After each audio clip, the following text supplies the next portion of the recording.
In this video, I'm going to go through the physics mock from December 2017. Feel free to pause it as you're going through and also find me and ask me any questions that you may have if the explanation isn't clear enough.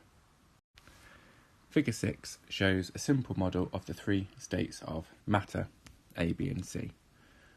What's the correct equation to work out the density of a material? Well, density equals mass divided by volume, mass per unit volume. How much stuff you can get in a given space.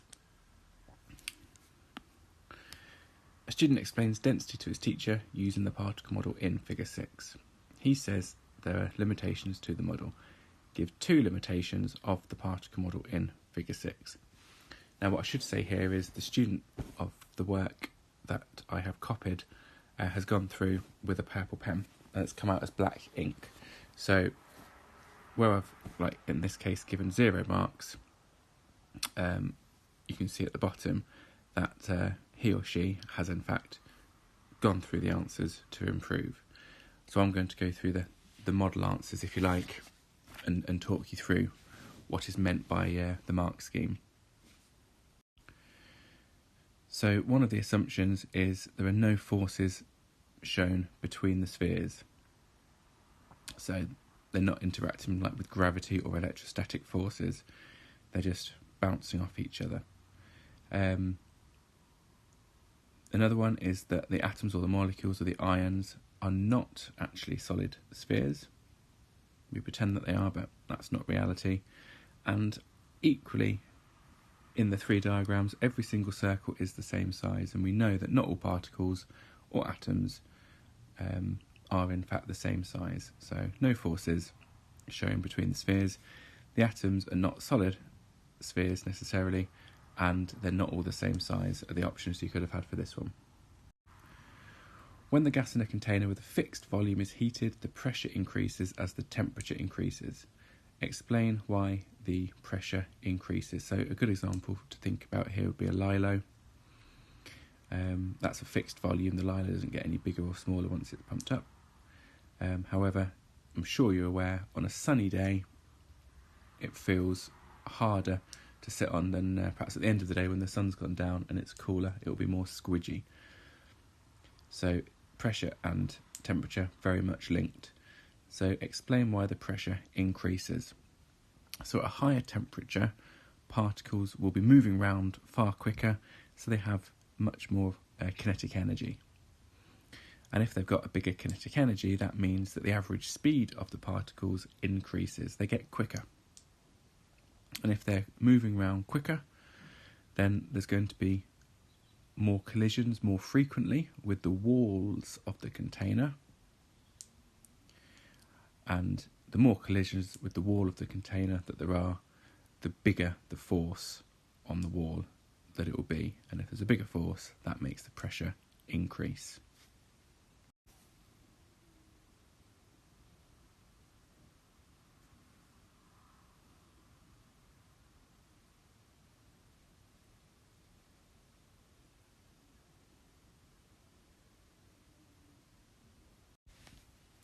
Figure 11 shows how the activity of a radioactive isotope changes over an 8-hour period of time. So let's just have a quick look at the graph before we read any further. So we've got a half-life graph going down, a count rate in becquerels, so that just means how often a bit of radiation is given out per second. So where it starts at 100, there's 100 bits of radiation given out every second. And then at some point later there might be 80 bits of radiation given out per second, and so forth. So as time goes on, the count rate decreases. Predict how long it will take for the count rate to fall from 100 to 1.56 becquerels. So even if you've not seen the word becquerels before, you can still see that it's referring to the y-axis. And that's the first thing to do. So let's start at 0 time, so it's 100. So half-life is all about halving the count rate. So it goes from 100 to 50 to 25, half it again, 12.5, half it again, 6.25, half it again, 3.125, and half it again, 1.56. So in other words, there's been one half-life there, another half-life there,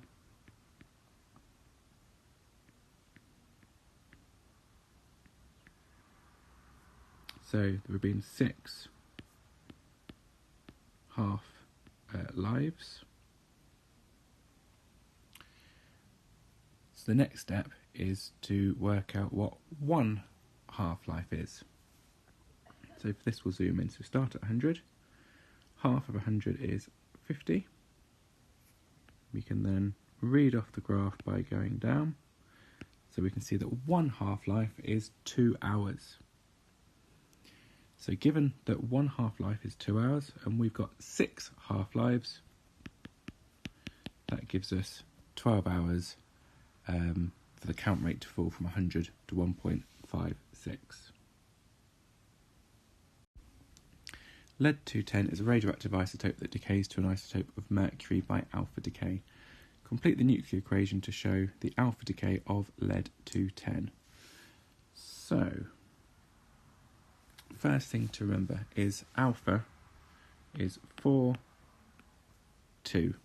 As a reminder, beta 0 minus 1, but not needed in this example. So we're told it's alpha decay. The next thing to think about is making sure that the numbers all add up. So that's the information that you're given. So 80 plus 2 has to equal what it is at the start. So that number there has got to be 82. And then on the top line, a number just here plus this one has got to add up to 210. So a number plus 4 that equals 210 would be 206. Explain how ionising radiation can have hazardous effects on the human body. So although the student got no mark in this case, they've gone through with their purple pen and included an answer. So the first thing is ionising radiation turns atoms into ions. What that means is electrons are added or removed from the atom, which gives it a charge. Either gives it a positive charge if electrons are removed, or a negative charge if electrons are added. And as soon as they have a charge, so they're an ion, that's when they can break up the molecules. They're more reactive. And as soon as a reaction takes place, that can change the DNA. And then, of course, if your DNA changes, that can cause mutations to the genes. And then that then leads to potentially cancer. So our 5 marks here would be for atoms into ions, break up the molecules, change DNA, mutations to genes, and then which can cause cancer. So although we've only got 4 lines of words there, that's 5 marks. A student investigated the specific heat capacity of metals. Describe an experiment the student could do to measure the specific heat capacity of a metal.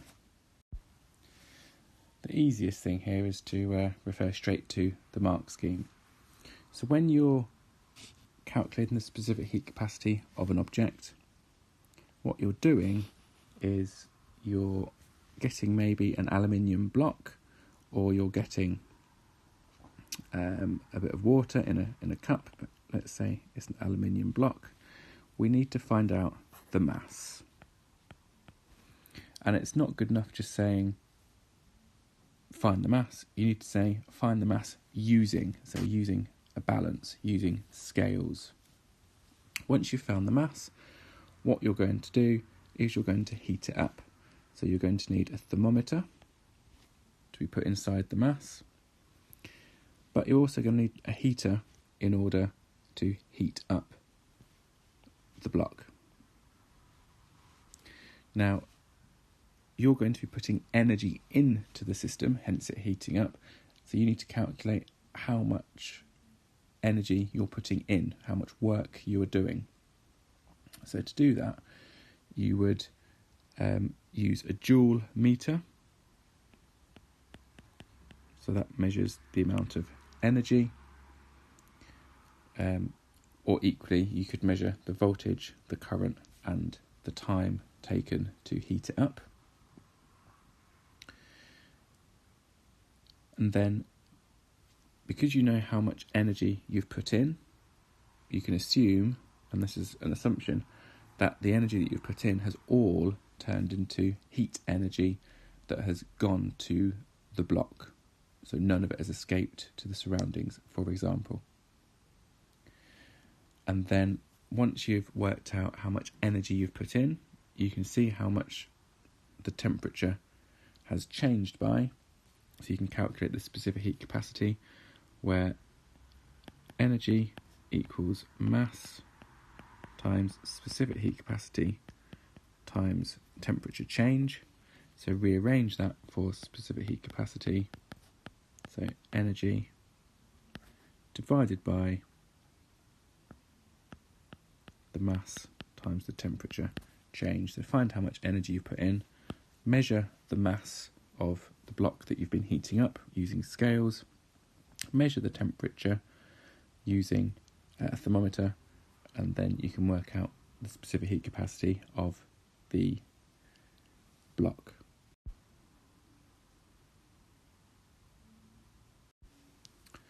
Table 1 shows the students' results. So first thing to note is we've got 4 different types of metal. They're all of the same mass, so 1 kilogram. They've all been on for the same amount of time.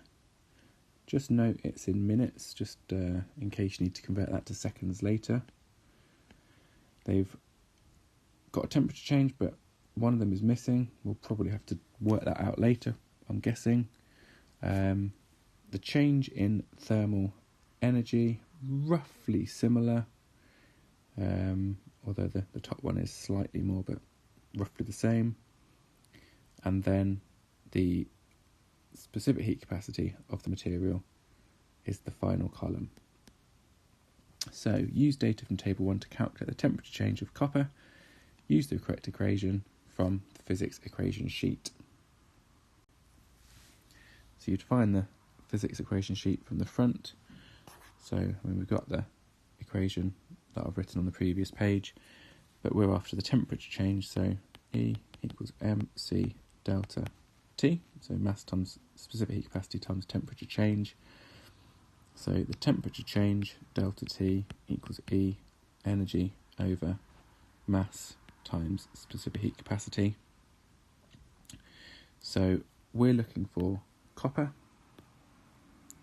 So the energy is 4,600. The mass was 1, and the specific heat capacity 657. So that then gives us an answer of 7. What is the independent variable in the student's investigation? First thing we need to know is what independent means, or independent variable means. So it's the thing that you change. I change. It starts with an I change. Another thing to remember, most commonly, more often than not, the first column in the table is always going to be the thing that you're changing, the independent variable. So what are we changing? We're changing the metal, so we're changing the type of material. The student calculated the specific heat capacity of aluminium to be 2,390 joules per kilogram degrees C. The true specific heat capacity of aluminium is 900 joules per kilogram degrees C. So in other words, what you'd find in a book. Suggest why the student's results for aluminium is different from the true value, the agreed value.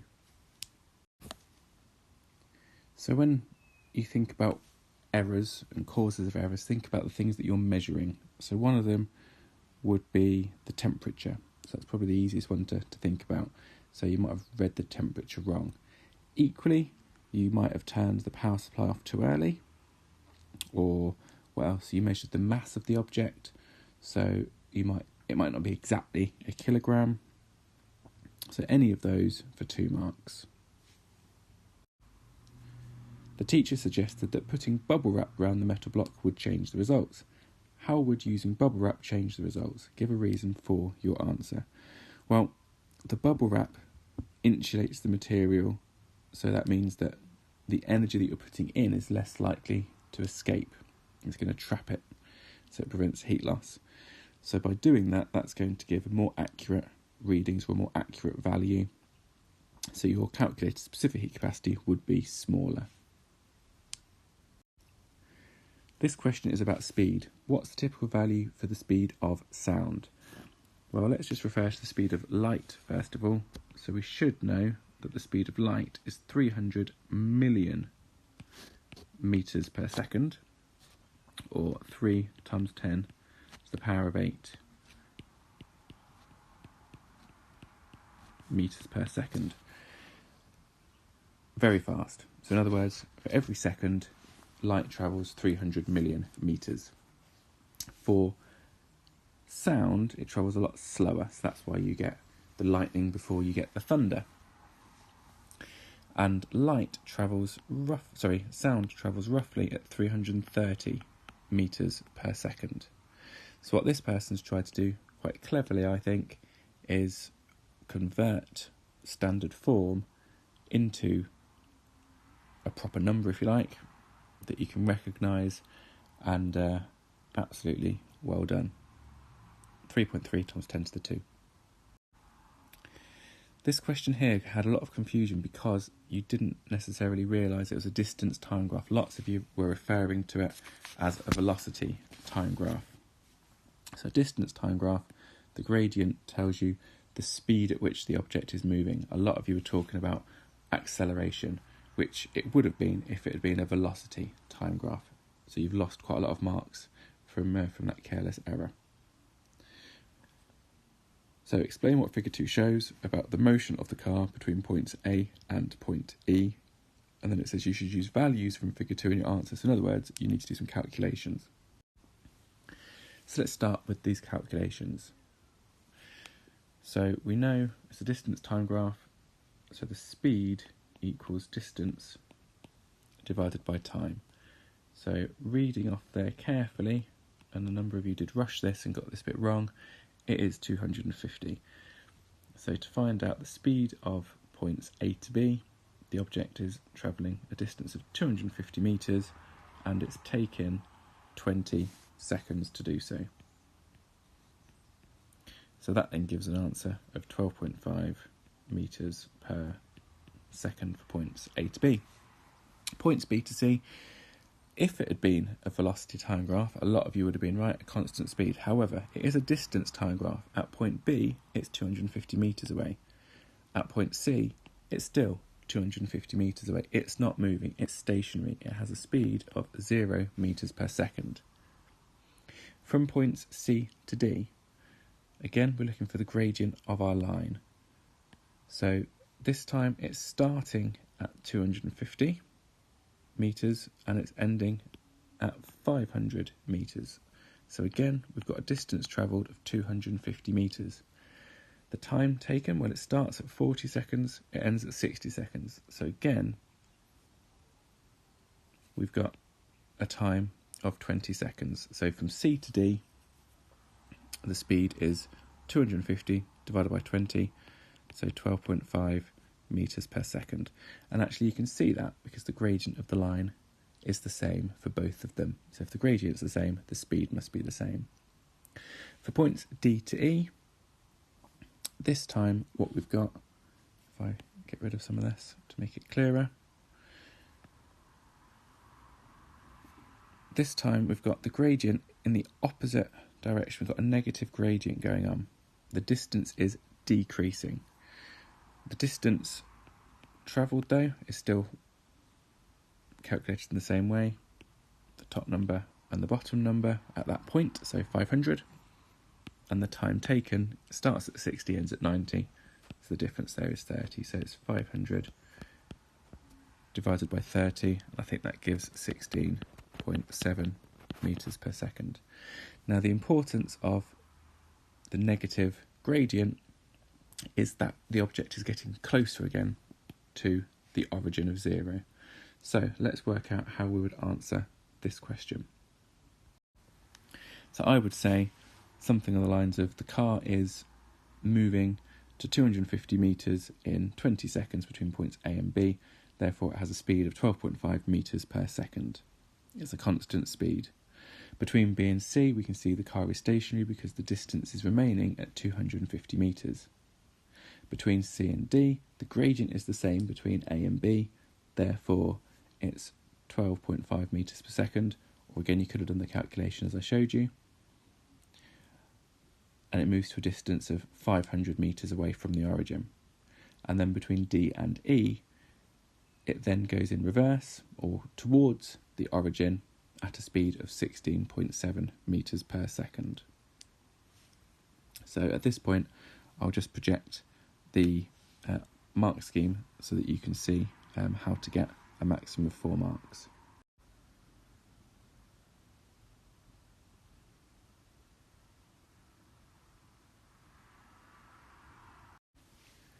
The kinetic energy of a moving car depends on the car's mass and speed.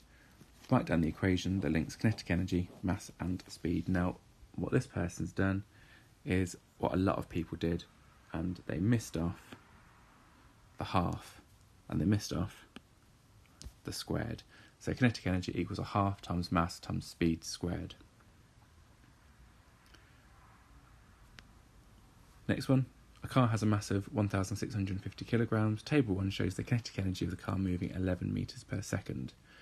So we've got a car at different speeds, 11 and 30, and then what you need to do is calculate the missing value from table 1. Now clearly, if you didn't know the equation, you're going to miss out on the next 2 marks.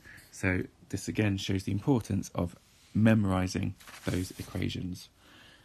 So what you needed to do was kinetic energy of the half times the mass, and then the speed squared, so 30 squared. The final trick is it wanted the answer in kilojoules. So you then had to divide through by 1,000. So that number originally would come out of your calculator as that, and then it turns into 742.5 kilojoules. This question is about forces, quantities and vectors. Write down the equation that links gravitational field strength, mass and weight. So again, potentially loss of marks later on if you don't know what the equation is. So as this person has corrected, weight equals mass times gravitational field strength. A small ball weighs 1.4 newtons.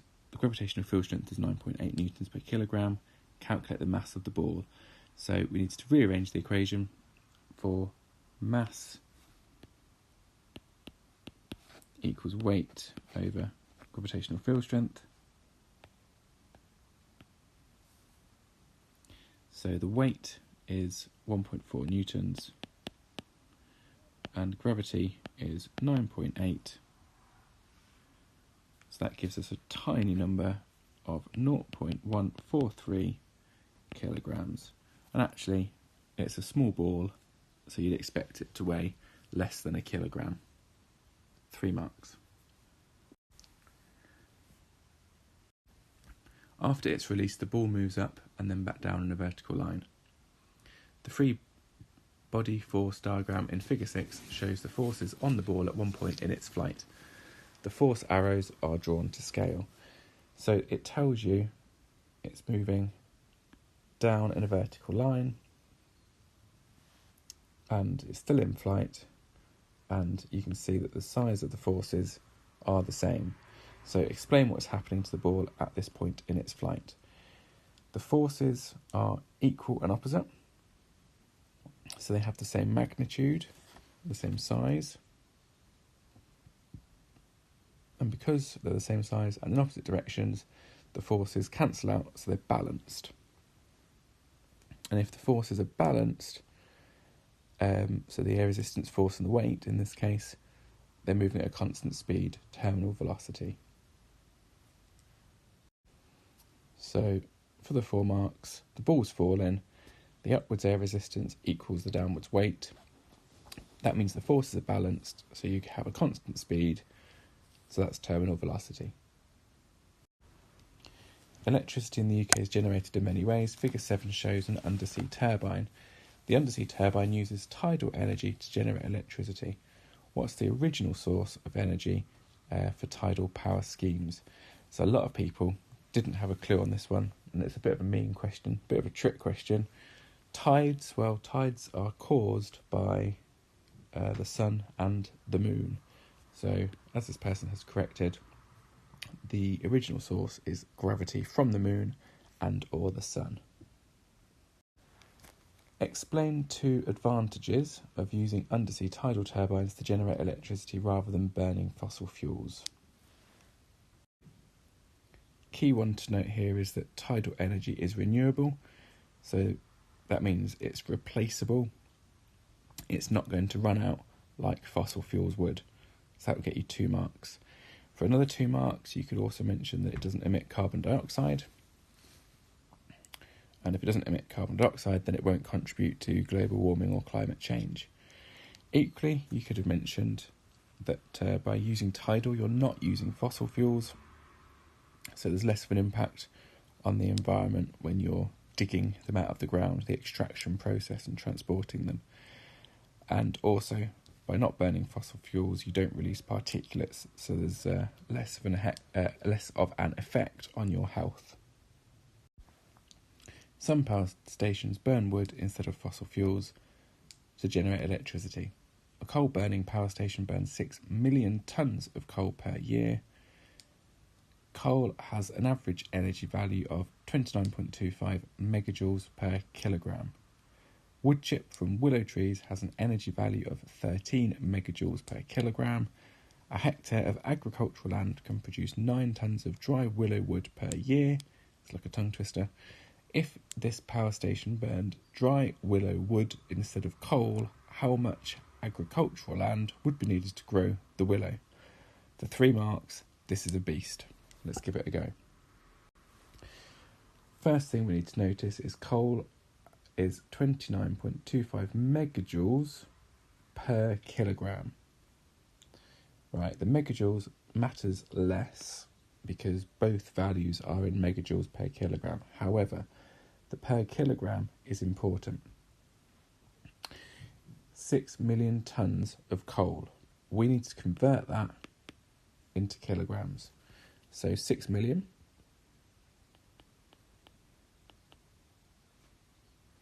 tonnes is the same as times 1,000. So that's how many kilograms there are that's burned per year. So you get 29.25 megajoules of energy for every kilogram you have. So you need to find out the total by multiplying these two together to find the total energy.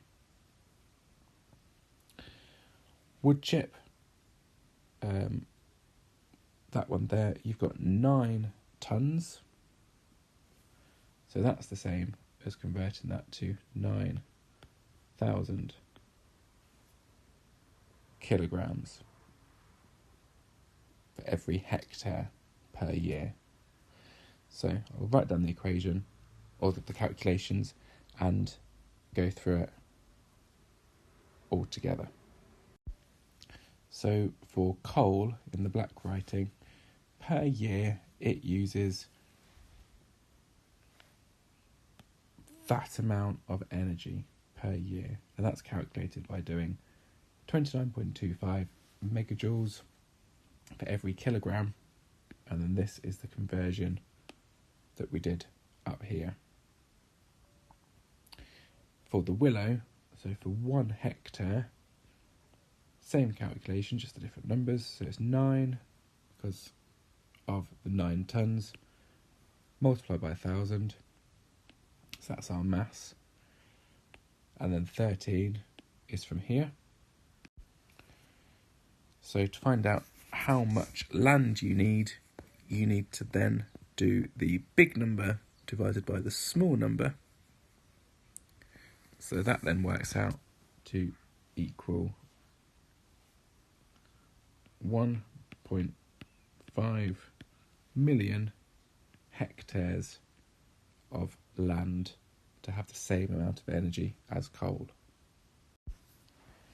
So to put it into context, 1 hectare is roughly the size of a rugby pitch, so bigger than a football pitch.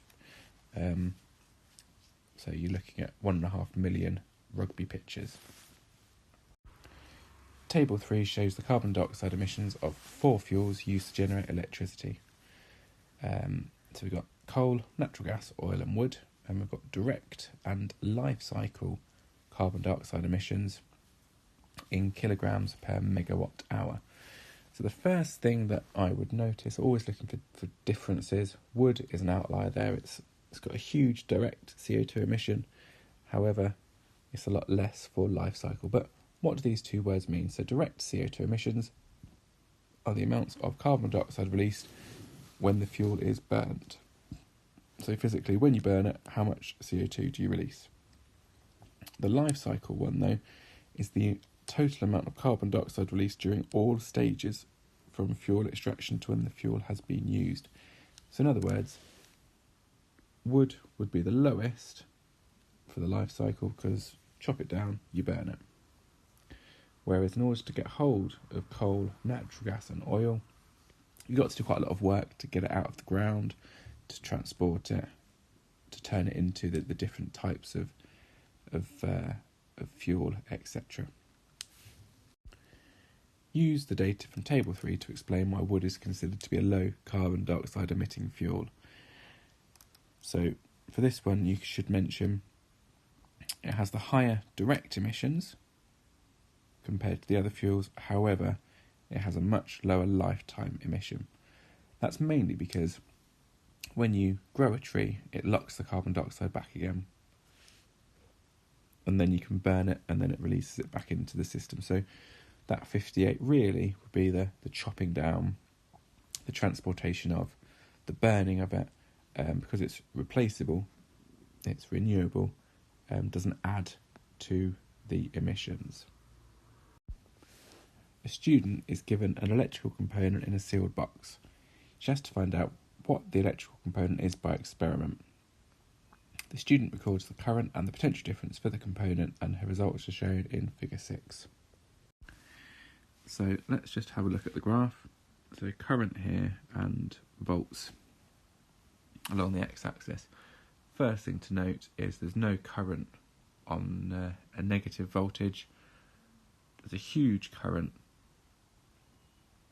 on the positive side, and then the resistance changes as it does it. So when there's no current, that's when the resistance is huge, and when there's a really high current, the resistance has gone down. However, that's not necessarily what the question is. Let's read the rest of the question. Explain how the student could know that the electrical component in the sealed box is not an ohmic conductor. Okay, well, an ohmic conductor is one where the current and the voltage are directly proportional. So you'd expect a graph with a straight line, something like that, where it's proportional, but also through the origin. So that's what you need to write. So as you can see, it's curved, so it therefore cannot be ohmic. An example of an ohmic conductor would be a resistor, and that's what that shape graph would give you. For the next question, it asks you to use the graph to determine the resistance of the component at 2.3 volts. So we need to remember that resistance, voltage and current are linked by the equation of V equals I times R. And if we're trying to find the resistance resistance equals voltage divided by current. So at 2.3 volts,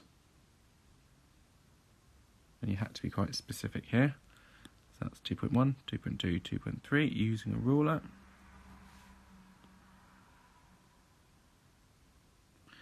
So that equals, well, I've got a different scale, so again need to be careful.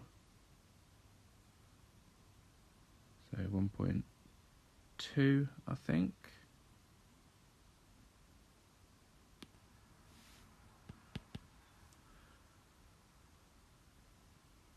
So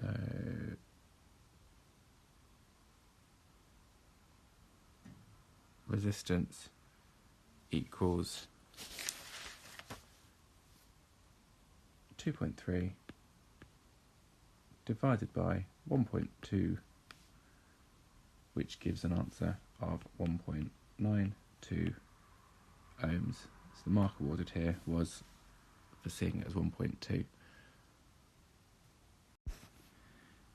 Figure 7 shows a roller coaster. The roller coaster car is raised a vertical distance of 35 metres to a point A by a motor in 45 seconds. The mass of the roller coaster is 600 kilograms and the motor has a power rating of 8,000 watts. Calculate the percentage efficiency of the motor where the gravitational field strength is 9.8 newtons per kilogram. Okay, this is another tricky one.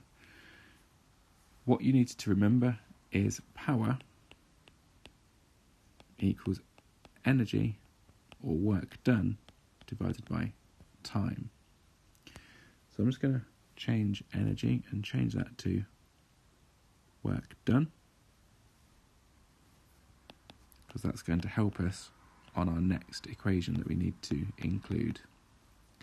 Work done is calculated by doing force times distance, but the force here is due to the weight of the car. Now the weight is mass times the gravitational field strength. So lots of equations to use here, and then we can tackle the efficiency part afterwards, hence it being worth 5 marks. So let's find out the force. Well, the mass of the roller coaster is 600 and gravity is 9.8. So our force is calculated, so 600 times 9.8, that's 5880. But we need to find the distance. It's moving vertically, so it's moving 35 metres in that direction. So to calculate the work done, it's force times distance, the weight, mass times gravity, times the distance, so 5,880 times 35. And to find out the power that is used, it takes 45 seconds. So that gives a power rating of 4573.3 watts. So now if we wanted to find the efficiency of the roller coaster, in order to get it up there, it has to use 8,000 watts, even though the car itself just needs 4,573. So lots of wasted energy is going on here. So to find the efficiency, it's always the small number divided by the big number. So the output divided by the input. So 4573.3 divided by 8,000 times 100%, because it wants it in a percentage. And that then turns into 57.17%.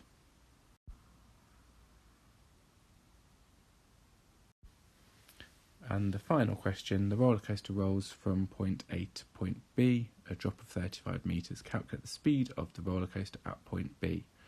Assume that the decrease in potential energy store is equal to the increase in kinetic energy store. So again, we need to know our equations. Potential energy is mass times gravity times height, and it can be put equal to kinetic energy, half times mass times velocity squared. First thing to do, the mass can cancel, it's the same on both sides.